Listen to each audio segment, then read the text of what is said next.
All right, listen, stay with us because there's one more story I want to get your take on. The family of a teen who was punched by a Florida deputy wants him charged with a crime. I have to warn you about this one, too. The video you're about to see is pretty graphic.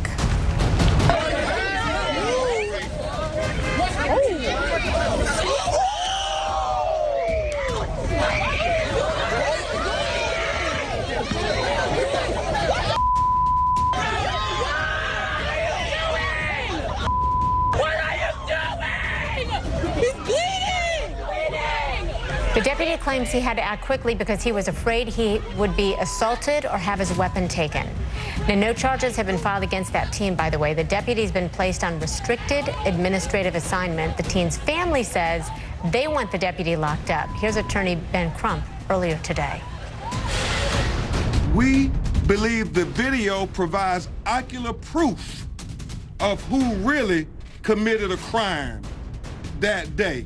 The only individuals that assaulted and battered anybody was the Broward Sheriff Office deputies when they pepper sprayed and then slammed to the ground and then beat his head against the concrete and punched him, an unarmed 15-year-old child. Lisa, what's your first instinct when you see that?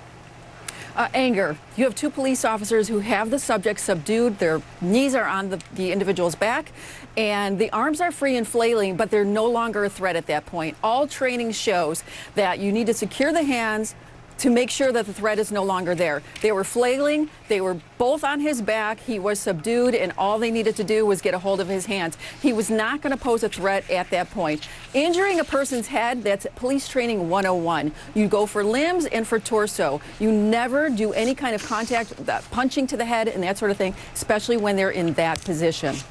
Joey, what kind of a case might the family have?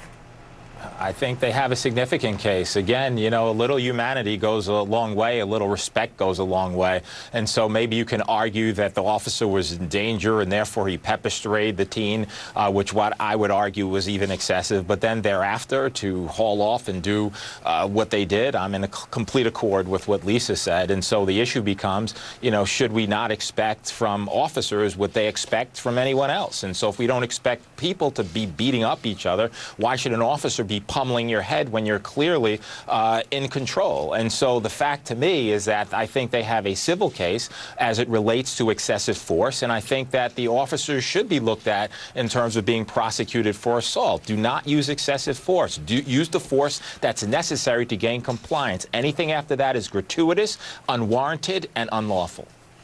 Lisa, the family wants the officer to face jail time. Do you consider this video evidence of that?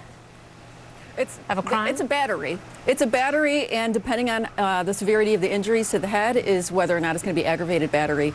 But yes, it was certainly excessive force, and I'm sure the police department, especially with the body cam, showing exactly what happened, that he's looking at getting in some trouble for that incident. All righty. Joey Jackson, Lisa Lockwood, thank you all so much. I know we had a lot of things to walk through today. Always grateful to have your voice here. Can I just thank Lisa for calling out what she saw? I mean, so many times officers or former officers, they see it and there's a justification. Lisa and I could disagree on, again, we disagreed with the 15, you know, stop your weapon. But she's calling out what she sees. And I think that's so commendable as opposed to just justifying and justifying and justifying. That's what we need. Thank you, Lisa. Absolutely. Thank you both. We appreciate both of you so much. We'll be right back.